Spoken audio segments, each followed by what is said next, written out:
Ronnie Size, Banksy, Massive Attack, Tricky. Famous names whose success grew from Bristol in the 80s when hip-hop fused with graffiti to make an underground music scene. Everywhere I walk around in Bristol, I always see graffiti everywhere. And some of it's quite old, some quite new. But what was it like in your day? Definitely not as much graffiti as there is now then. You know what I mean? Because them days, there's only a few guys I think were skilled enough or had the front to be dropping it on the walls, and like them days it'd be more like waiting around to try and find out where you saw them and then tell everybody else you see that new piece, you know?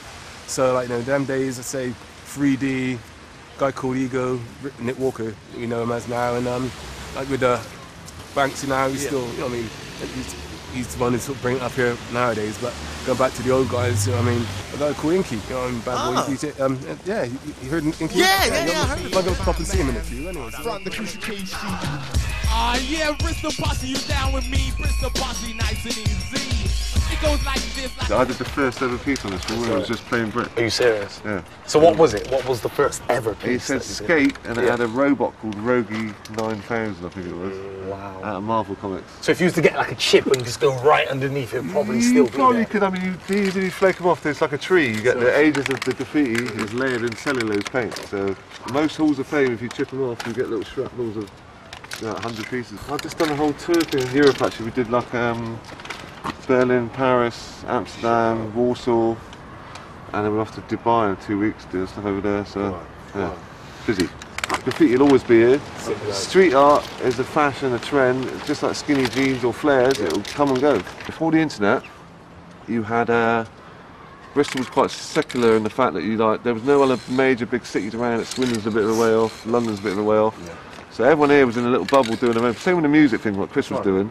So we all got our influences. There's a lot of like Jamaican influence here. There's a lot of New York influence here as well. And we were all getting stuff in that is from people going away and bringing it back to Bristol, and then we're keeping it here and then changing it up and dishing it back out. And then I think now with the internet thing, it's just exploding. And also with the music, what these guys were doing, and especially with a massive that thing with Tricky, people came to Bristol as a centre of call. Same way they went to Manchester when there was the Manchester thing. People came to university here as artists and trained here to be artists. Like you got Sick Boy, Will Barris, Zenz, all those guys from out of town. They came here because it was cool. Yeah, Bristol Posse, you down with me? Bristol Posse, nice and easy. I'm wishing on a star. Follow where you are. It was just full on, you know what I mean?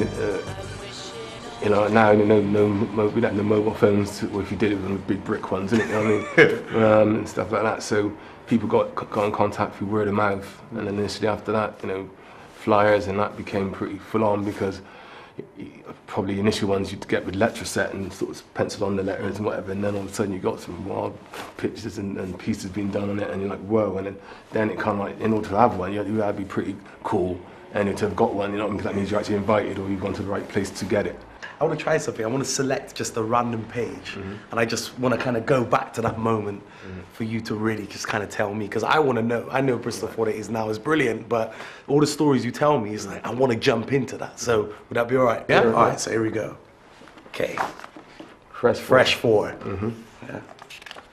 All right, them days. Well, those guys then. Well, I've known them for way back when they were younger. You know what I mean? And they used to come to the gigs and stuff and come watch. Me on the mic and the Wild Bunts and that. Krust, Flynn, Subs, you know what I mean, died. They're just bad boys, just wicked. And it's sort of Tricky era as well, because Tricky's younger than me too.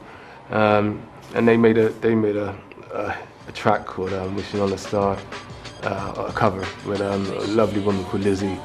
She's a real good friend of mine, and that charted. Charts?